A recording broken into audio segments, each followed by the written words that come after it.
Los eruditos del periodo del Segundo Templo lo han notado, porque es difícil pasarlo por alto. Que parece haber un aumento en el interés cuando se trata de ángeles, miembros de la hueste celestial, tanto los buenos como los malos, en el periodo del Segundo Templo. Por ejemplo, en el Antiguo Testamento, hay ángeles que reciben nombres dos veces, como un nombre propio. En la literatura del Segundo Templo, eso aumenta drásticamente. Quiero decir, hay muchos ángeles con nombres, entidades con nombres. Y entonces los académicos miran eso y piensan que debe haber una razón para ello, como si parecieran estar más interesados en esto. Se preguntan por qué sucede este tipo de cosas.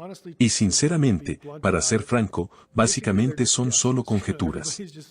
Todo el mundo se pregunta por qué es así.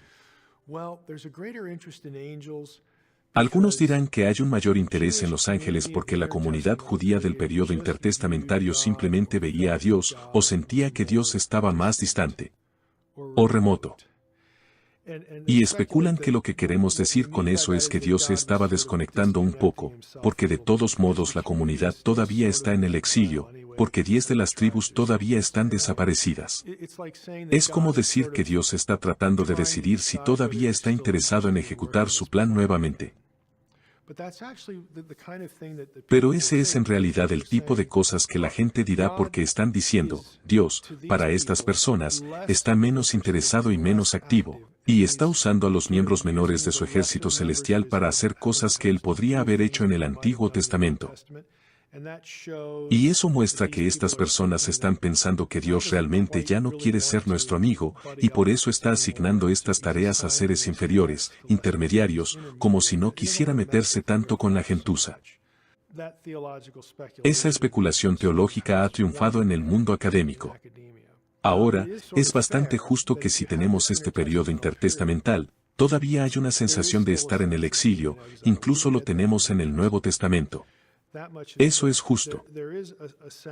Hay una sensación de que Dios ya no visita directamente a la gente.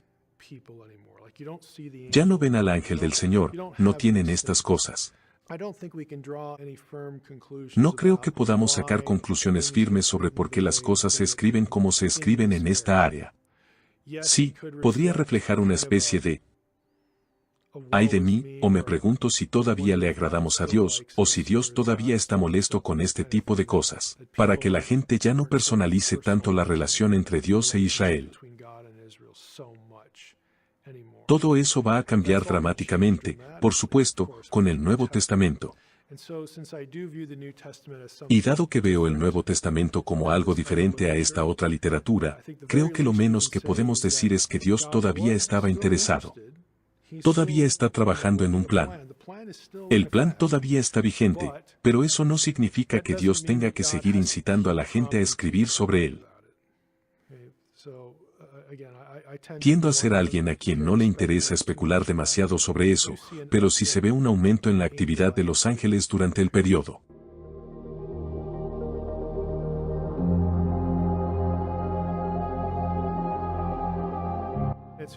Es justo decir que hay un aumento en la producción literaria en el periodo del Segundo Templo relacionada con los ángeles.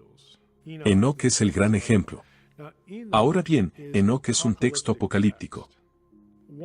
Una de las razones por las que, para ese libro y libros similares que pertenecen al mismo género, tenemos más actividad angelical es en realidad por el Antiguo Testamento. Porque las profecías del Antiguo Testamento sobre el día del Señor incluyen descripciones de ángeles, los ejércitos de ángeles que vienen con el Señor en el día del Señor, el fin de los días y todo ese tipo de cosas. Y entonces, en un texto como Primera de Enoc, que es de naturaleza muy apocalíptica, Enoc intenta explicar el curso de la historia humana y lo que sucederá al final de los días. Los justos van a ir aquí, los malvados van a ser castigados. Y entonces existe esta descripción de este tipo de periodo de tiempo. Y entonces sería muy natural darle al lector una fuerte dosis de cosas angelicales, debido a la forma en que este periodo profético, este periodo escatológico se describe en el Antiguo Testamento. Entonces eso explica lo que está pasando para ese género. Para los libros del periodo del Segundo Templo que no pertenecen a ese género, todavía aparecen ángeles. Ayudan a la gente aquí y allá. No es con la frecuencia que se puede ver en los libros bíblicos. Pero sigue ahí, no desaparece del todo. Todavía es parte de la imagen.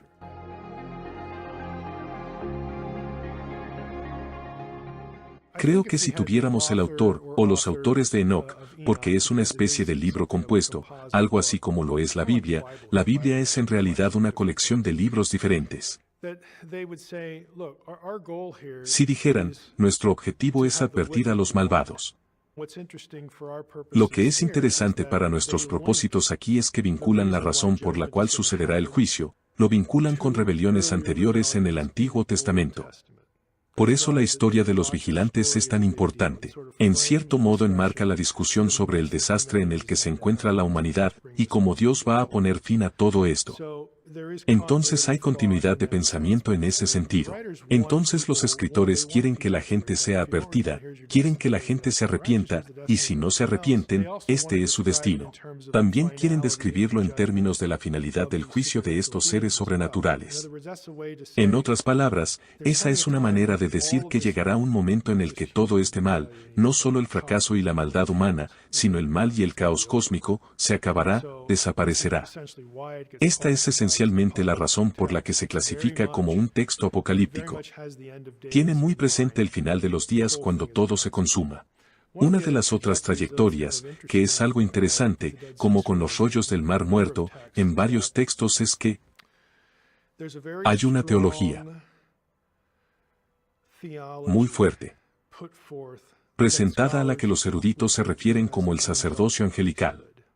Y tenemos una serie de textos, el Sabbat Sorot, y las canciones del sacrificio del sábado son probablemente el ejemplo más destacado, donde el orden del cielo no solo debe reflejarse en la tierra, sino que debe preservarse la estructura del cosmos.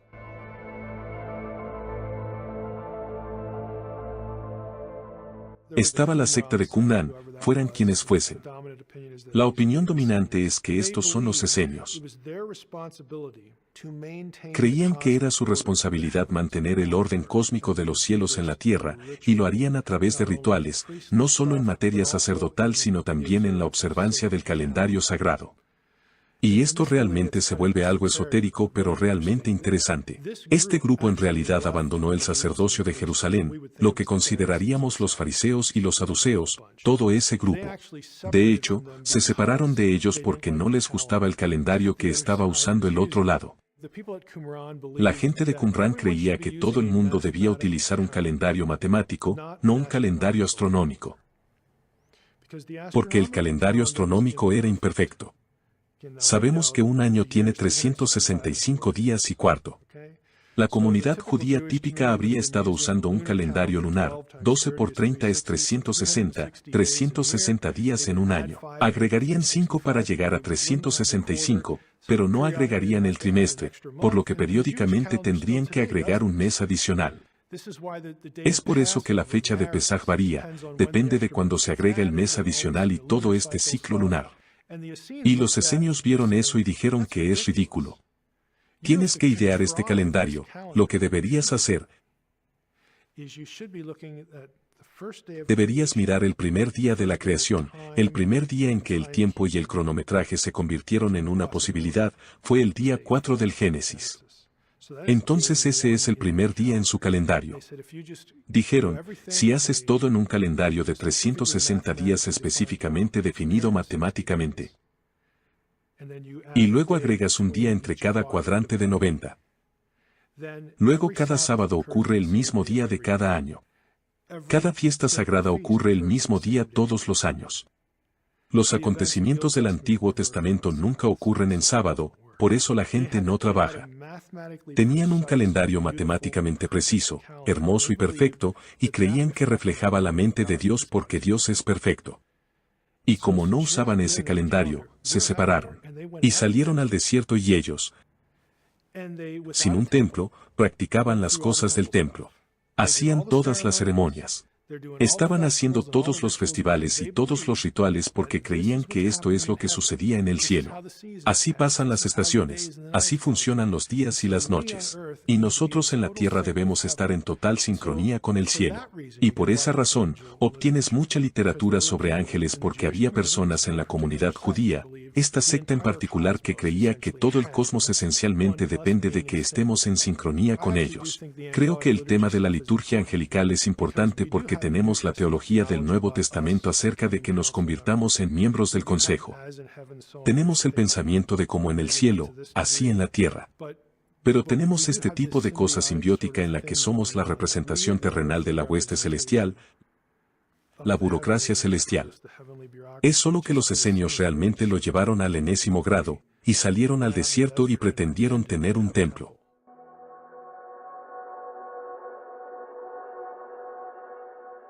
Parte del libro de Enoch que la gente encuentra realmente extraña o realmente interesante es algo conocido como el Apocalipsis animal.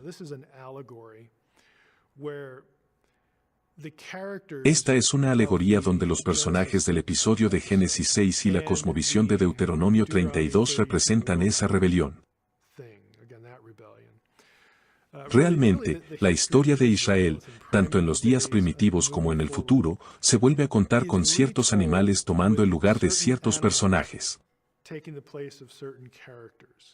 Es otra narración, solo que en una forma diferente, de toda esta historia sobre por qué el mundo es el desastre que es. Se puede decir que están siguiendo los temas de la rebelión porque están haciendo una alegoría del episodio de Génesis 6, que se toman muy en serio. Y toda la situación acerca de las naciones de la tierra siendo ovejas con falsos pastores, y los falsos pastores necesitan ser reemplazados por el gran pastor. Tiene esa sensación del Nuevo Testamento, y por eso los eruditos han tomado nota de esto, y ven que de alguna manera, están haciendo teología sobre la base de un conjunto de condiciones en el Antiguo Testamento. Y eso es lo que también está haciendo el Nuevo Testamento. Y a veces el lenguaje se acerca mucho a cómo lo imaginan, cómo hablan de ello. Una de las cosas que notas de inmediato en el Nuevo Testamento, y si estás leyendo o estudiando todo el concepto de la hueste celestial, Dios está trabajando con su consejo, ya sabes, mucha actividad angelical en el Antiguo Testamento. Cuando entras en el Nuevo Testamento, hay algunos cambios. En el Antiguo Testamento, tienes hijos de Dios. Tienes santos. Estas son dos frases descriptivas prominentes utilizadas de los miembros de la hueste celestial en el Antiguo Testamento. Cuando llegas al Nuevo Testamento, especialmente en las traducciones al español, prácticamente lo pierdes. Es comprensible porque en la traducción al español tenemos una palabra como santos. Escribiendo a los santos de tal o cual iglesia, como Pablo. En griego, eso en realidad significa los santos. Entonces le escribimos a la comunidad de los santos. Si esa fuera la forma en que nuestras traducciones al español lo preservaran, notaríamos que el lenguaje de los santos, el plural, la pluralidad, realmente no desapareció. Todavía está ahí. Pero ahora no son seres sobrenaturales, ahora son los hijos de Dios terrenales, no los hijos de Dios en el mundo espiritual. Pero ahora lo entendemos. Aquí se usa de los creyentes, y esa es la otra frase, los hijos de Dios. No encontramos ángeles en las descripciones del Nuevo Testamento referidos como hijos de Dios o familia de Dios. Por lo general, se les llama simplemente ángeles.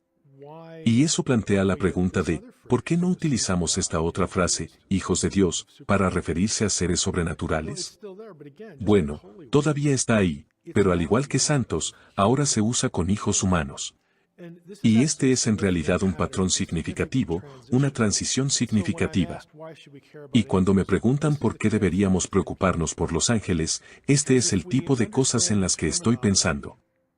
Porque si entendemos la terminología del Antiguo Testamento para las huestes celestiales, si entendemos que Dios los mira como su familia, y realmente, estos eran sus hijos antes de que los humanos fueran creados, lo sabemos por Job 38.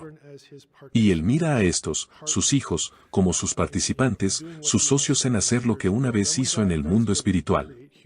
Entonces, cuando Dios vaya a crear a los humanos, ahora tendremos hijos encarnados como humanos. y también son socios de Dios. Y entonces, el plan de Dios desde el principio fue tener una familia humana, hijos humanos con sus socios, para trabajar juntos con la familia y los socios que ya existían en este lugar de encarnación que llamamos tierra. Cuando ocurre la caída y todas estas otras rebeliones, Dios nunca abandona el plan.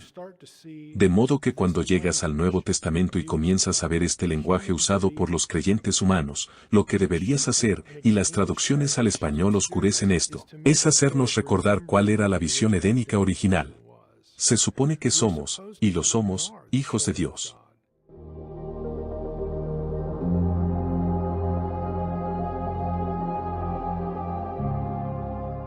¿Cómo debería esto influir en la forma en que miramos a la Iglesia hoy y en nuestra responsabilidad?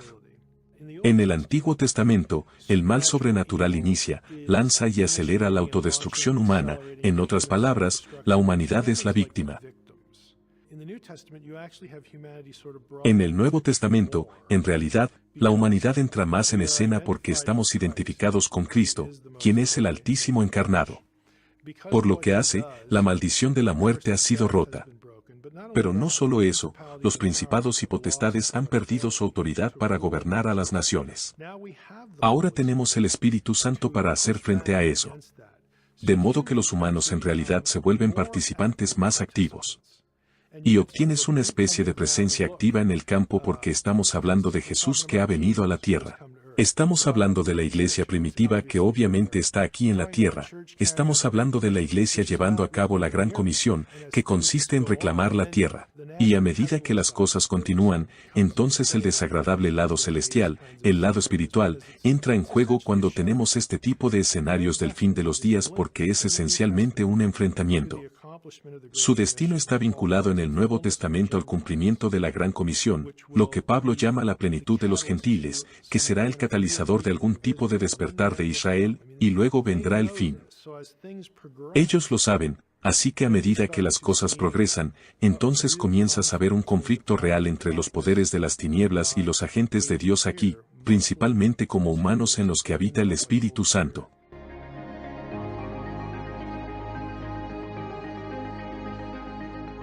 ¿Acaso son tontos los demonios y creen que pueden ganar? Los seres inteligentes que están en rebelión contra Dios, saben quién es Dios. Saben que no van a vencer a Dios, saben que no van a ganar de esa manera. Pero como Dios ha vinculado el regreso del Señor, el fin de los días, el regreso del nuevo Edén, básicamente la propia victoria de Dios ahora está vinculada a estos humanos de aquí. Básicamente, estos seres menores, y Dios ha sido, entre comillas, bastante tonto, vincular el cumplimiento de su deseo, y por supuesto, nuestro destino como seres en rebelión a este grupo en esta cosa de la Gran Comisión. Si defines la victoria en ese contexto como, bueno, simplemente obstaculizaremos la Gran Comisión tanto como sea posible. Cegaremos a la gente al Evangelio en todas las naciones que están bajo nuestro cargo. Podrían resistirse a la conclusión del Nuevo Testamento de que ya no tienen ninguna autoridad legítima, porque Pablo habla de esto junto con la resurrección. Eso no significa que tomarán sus cosas y se irán a casa. Están luchando por su territorio, y están luchando para anticiparse a su destino.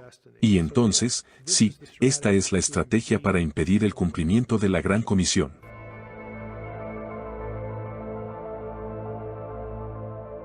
Hay algunas cosas en el Nuevo Testamento que no se encuentran explícitamente en el Antiguo Testamento.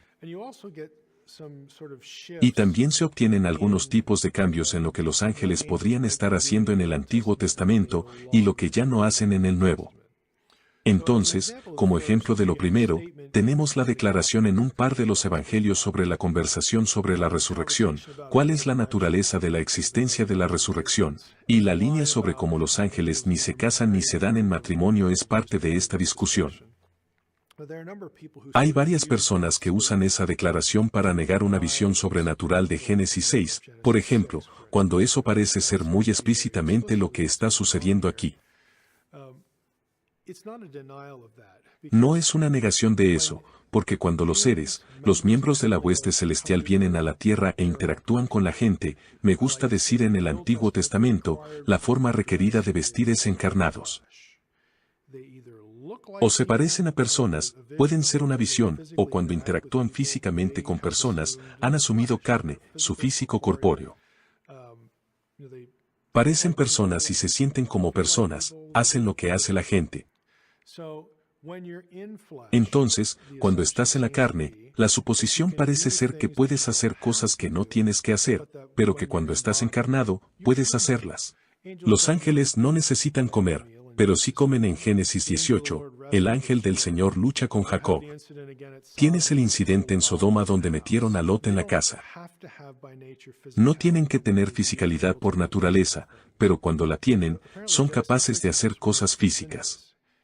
Hacen lo que la carne les permite hacer.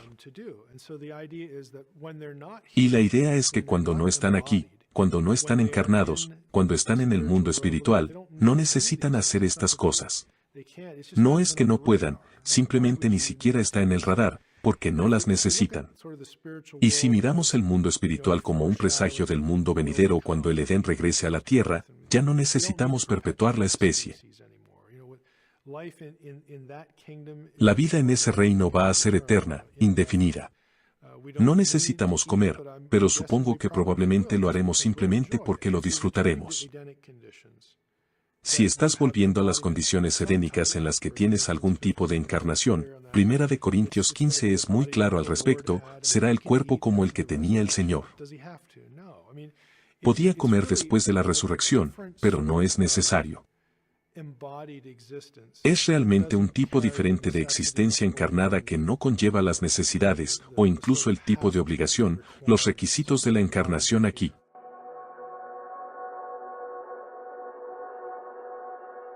También tienes otro pasaje en Mateo 24 que dice, como en los días de Noé, así será cuando venga el Hijo del Hombre, y tendrás algunos grupos que tomarán ese lenguaje y dirán que en los últimos tiempos, cuando el Señor venga, tendremos una repetición de lo de Génesis 6. Bueno, sería bueno si Mateo o un escritor del Nuevo Testamento realmente quisiera que pensáramos en Génesis 6. Sería una buena idea si realmente citara algo de Génesis 6. Pero si realmente miras en griego, el casarse y la idea de darse en matrimonio, esa terminología no es la que se encuentra en la Septuaginta en Génesis 6, el lenguaje es diferente. En Génesis 6, está lejos de ser seguro, aunque la gente quiera discutirlo, que haya matrimonio allí. Parece más violatorio, o al menos más deliberado. Y no tienes ese lenguaje en la Septuaginta que encuentras en estas referencias del Evangelio. Ese es un punto de desconexión que, a menos que estuvieras mirando el pasaje en griego, no necesariamente lo verías. Y ya sabes, para ser honesto, cuando discuten sobre la resurrección, ya sabes, cuando dicen, si estás casado más de una vez, ¿quién será tu esposa?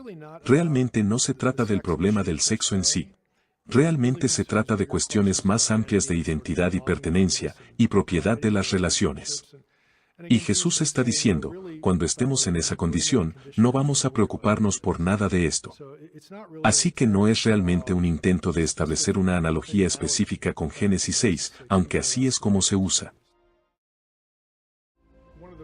El versículo sobre ángeles con el que la gente está familiarizada, o lenguaje angelical, juego de palabras intencionado, y que se les ocurre o se les viene a la mente es 1 Corintios 13, el primer versículo. Aunque hable lenguas de hombres y de ángeles. Y plantea la cuestión de las lenguas de los ángeles. ¿Cuál es el lenguaje de los ángeles? Y lo interesante es que en realidad hay desacuerdo sobre este tema antes de que Pablo escribiera ese versículo. En el período del Segundo Templo, hay libros como Jubileos que en cierto modo asumen que Dios hablaba hebreo, y que el idioma que le permitió a Adán tener desde el principio era el hebreo. Y dado que este es el idioma que Dios habló y que le dio a los humanos, bueno, este debe ser el idioma que Dios usa con las huestes celestiales antes de la creación humana. Por lo tanto, las huestes celestiales, los ángeles, hablan hebreo. Se produce ese tipo de extrapolación. Entonces ese es un texto que estará antes de lo que leemos que dice Pablo. La alternativa a todo eso es que el lenguaje de los ángeles es, de hecho, un lenguaje que solo ellos tienen. Los eruditos se refieren a esto como una especie de lenguaje esotérico, o balbuceo, o algo que los humanos no pueden descifrar. Y hay libros del período del Segundo Templo que también toman esa trayectoria, donde aparecen personas en escenas celestiales, hay conversaciones y las personas involucradas no tienen idea de lo que se dice.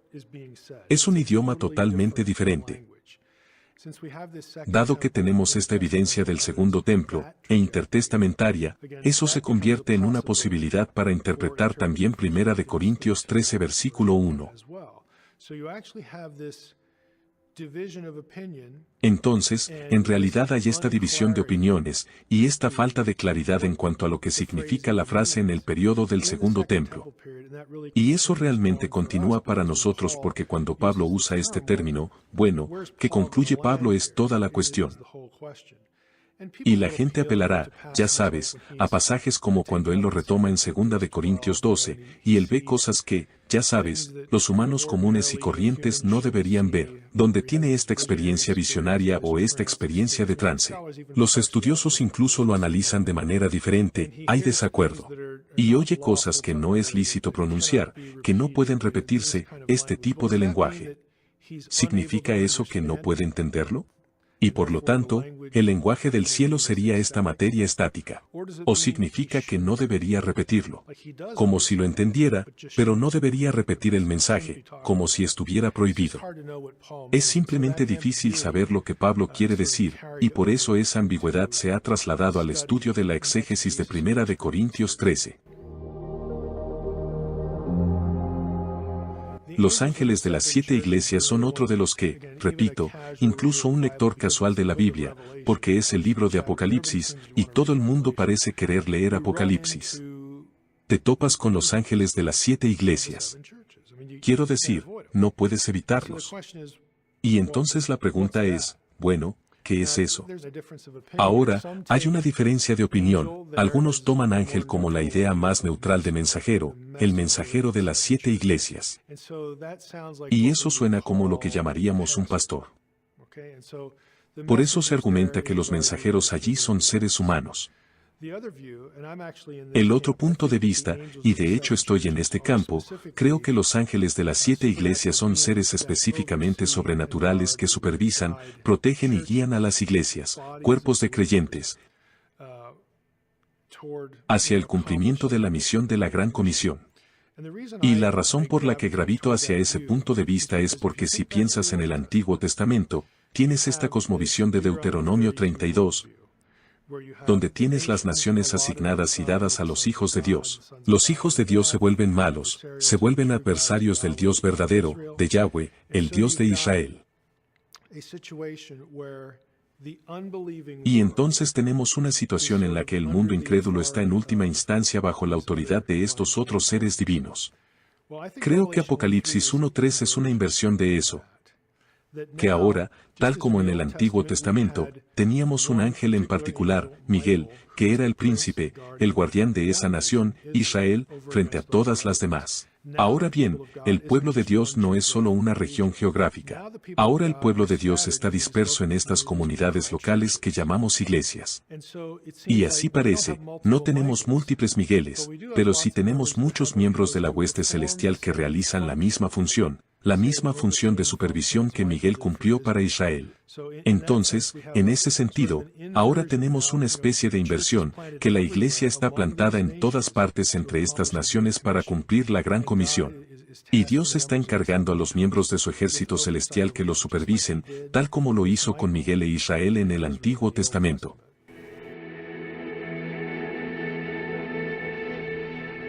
A menudo me preguntan sobre los ángeles de la guarda. ¿Existen los ángeles de la guarda? Y realmente depende de cómo definas guardia o guardián. Y también depende de lo que recordemos. O de cómo pensemos sobre algo específico en el Antiguo Testamento en relación con lo que hacen los miembros de la hueste celestial. Al menos antes de la obra de Jesús en la cruz. Entonces, la primera parte de eso, ya sabes, ¿qué entendemos por guardia? Bueno, ciertamente no sería que tengamos ángeles con nosotros que nos protejan de todo lo que pueda salir mal en nuestras vidas. Eso es muy obvio, el sufrimiento es parte del mundo. Jesús dijo a sus seguidores que podían esperar sufrir, los apóstoles le dijeron a la gente que les estaban ministrando, pueden esperar sufrir. Así que esa noción de tutela ni siquiera es una opción. Eso no significa que Dios no pueda usar un agente celestial para alejarte de algo o protegerte en incidentes aislados. Pero la idea de que tenemos ángeles compañeros que simplemente nos protegen de todo lo posible realmente no es bíblica.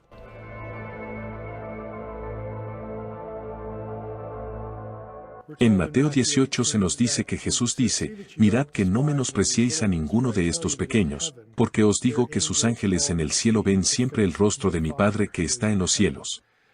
Ahora bien, ese es un terreno fructífero para esta idea del ángel guardián.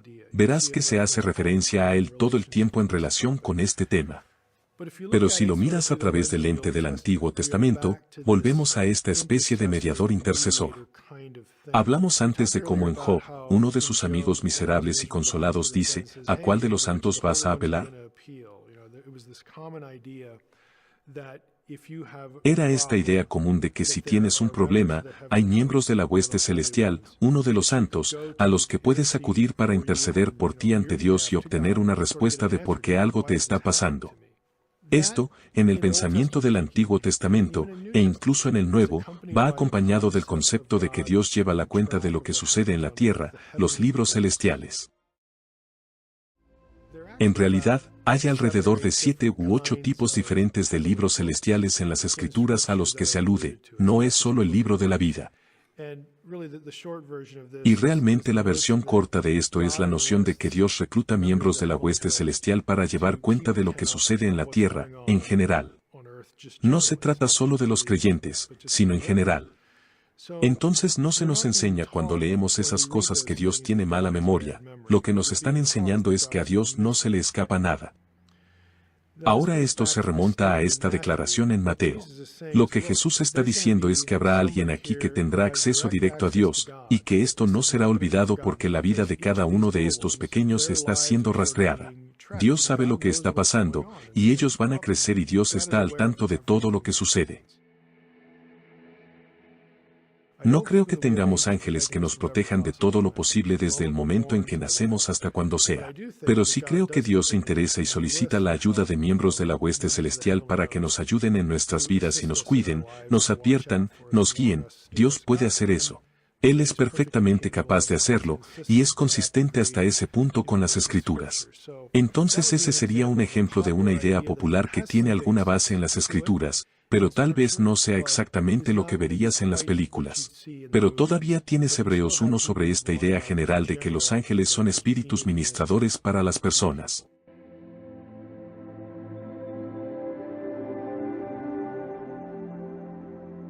Quizás se pueda vislumbrar un poco este tipo de idea en el libro de los Hechos. Está el episodio en el que Pedro está en la cárcel y un ángel lo libera. Dios envía un ángel, lo despierta, de nuevo, los barrotes se abren, los grilletes se caen y todo ese tipo de cosas. Y sigue a este hombre, quien quiera que sea, a la calle y luego el tipo desaparece y entonces Pedro se da cuenta de que se trata de una intervención divina. Fue real, no fue un sueño. De hecho, hacemos que la conversación siga su curso en su mente. En realidad dice que no sabía si era un sueño o no, pero resulta que no era un sueño, en realidad era un ángel. Termina en casa de sus amigos y la niña va a la puerta. Y ella reconoce la voz de Pedro, regresa y no le creen. ¿Y qué dice uno de ellos? Debe ser su ángel. Hay dos maneras de entender eso. Y hay dos tradiciones antiguas. Una es que eso era una señal de que creían que Pedro estaba muerto, porque existía la noción de que tenías una especie de, tu espíritu era como el otro tú, como un doble divino, algo así como algo que estaba sucediendo. Y entonces, si esa era realmente la voz de Pedro, esa es una señal de Dios, o su espíritu o algo así, de que simplemente lo mataron, y ahora lo sabemos. La otra forma de verlo es que Pedro tiene algún tipo de guardián. Y entonces creyeron que fueron, de alguna manera, informados, o tal vez esto sería una señal positiva, que este ángel en particular aparece en respuesta a sus oraciones y significa algo bueno. Realmente hay dos maneras de verlo. Existía, incluso en el Nuevo Testamento, esta noción de interés angelical en lo que sucede en nuestras vidas, e incluso de participación. Y las personas en esa sala que oraban por Pedro, simplemente lo asumen. Se puede leer muy fácilmente ese relato de esa manera, y sería consistente con otras cosas que recibimos durante el primer siglo y el periodo del Segundo Templo. Así que tiendo a pensar que la idea general es legítima, tal vez no precisamente en la forma en que pensamos sobre ella, pero en general creo que hay algo en ello.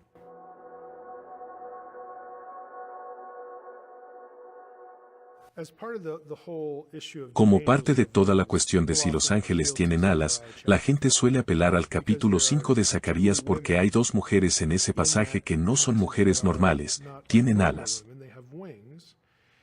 Y entonces la gente señaló que estos deben ser ángeles, y por lo tanto, tienen alas, y por eso los ángeles tienen alas. El problema es que si realmente vas a Zacarías 5 y lo lees detenidamente, las mujeres nunca son llamadas ángeles. Y de hecho, hay un tercer personaje en el capítulo de esa escena que es un ángel. Y para colmo, cuando ese ángel habla en términos de la gramática hebrea, se usa la forma masculina de los verbos. Así que en realidad no tienes en Zacarías 5 pruebas de que tenemos ángeles femeninos, o que los ángeles tienen alas, porque el ángel es un tipo separado en esa escena aparte de las mujeres.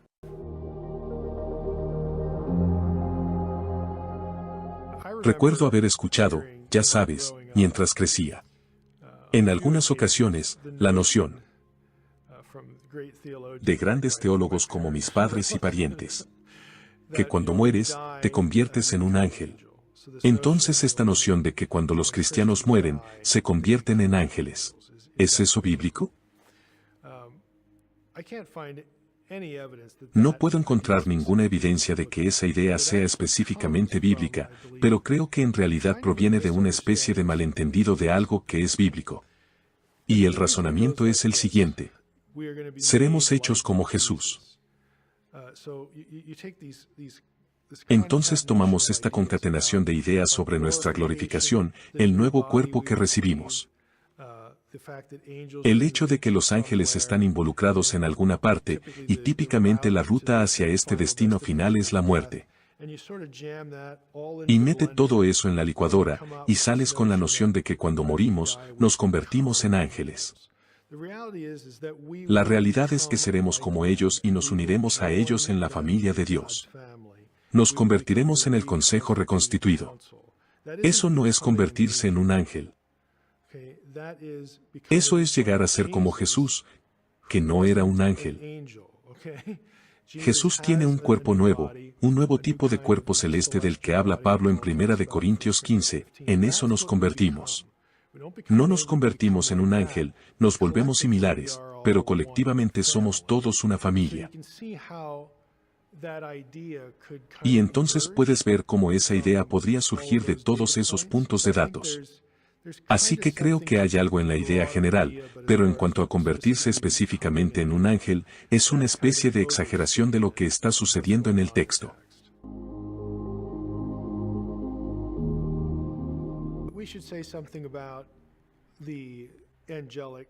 Deberíamos decir algo sobre el deber angelical, tarea, servicio, como queramos caracterizarlo, de alabar a Dios.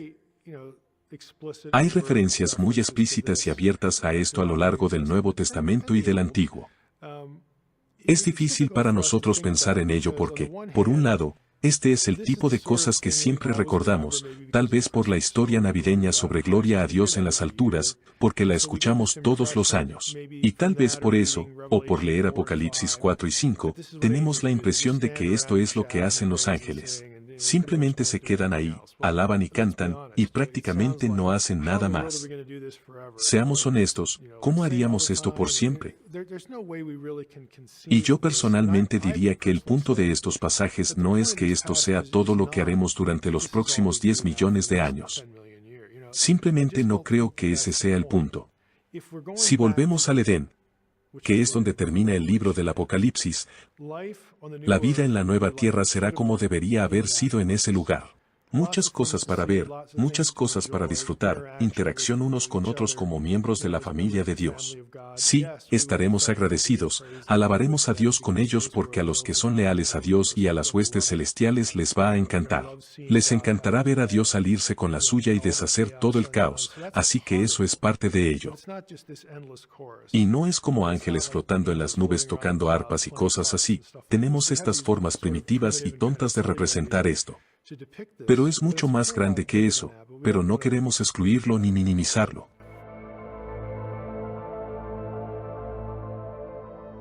Uno de mis versículos favoritos sobre los ángeles en el Nuevo Testamento es probablemente uno de los más misteriosos.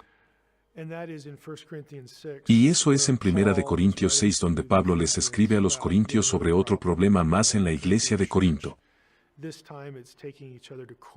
Esta vez se llevan a los tribunales por cosas triviales, se demandan unos a otros y todo eso. Y Pablo simplemente se detiene y dice, miren, no deberían estar haciendo esto. Deberían poder decidir estas disputas entre ustedes, todos ustedes son creyentes, todos ustedes son miembros de la misma familia. ¿No saben que van a juzgar a los ángeles? También podrías traducirlo como, ¿no saben que van a gobernar a los ángeles? Y parece un versículo extraño. ¿De dónde viene esa idea y qué significa? Todas las naciones del Antiguo Testamento, excepto Israel, están bajo el dominio de un poder sobrenatural hostil. Aquí es donde tenemos a los príncipes de Daniel sobre naciones e imperios. Si nos fijamos en esta cosmovisión, las naciones están bajo dominio. Ellos son los que en cierto modo gobiernan la tierra, y luego tenemos la figura de Satanás, que es el Dios de este mundo. Todo eso es en realidad una preparación para esta idea de juzgar a los ángeles, porque si pasas de 1 Corintios 6, esa línea, y luego tienes esta noción, del mundo bajo dominio, y luego llegas a Apocalipsis 2 y Apocalipsis 3, donde el mismo Jesús dice a las iglesias, al que venciere, le concederé sentarse conmigo en mi trono y gobernar. Y podríamos preguntarnos qué significa eso. Bueno, significa que eventualmente en el nuevo Edén vamos a gobernar las naciones con Jesús.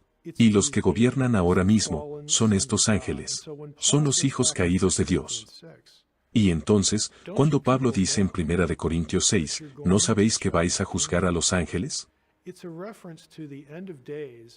Es una referencia al fin de los días cuando los desplazamos.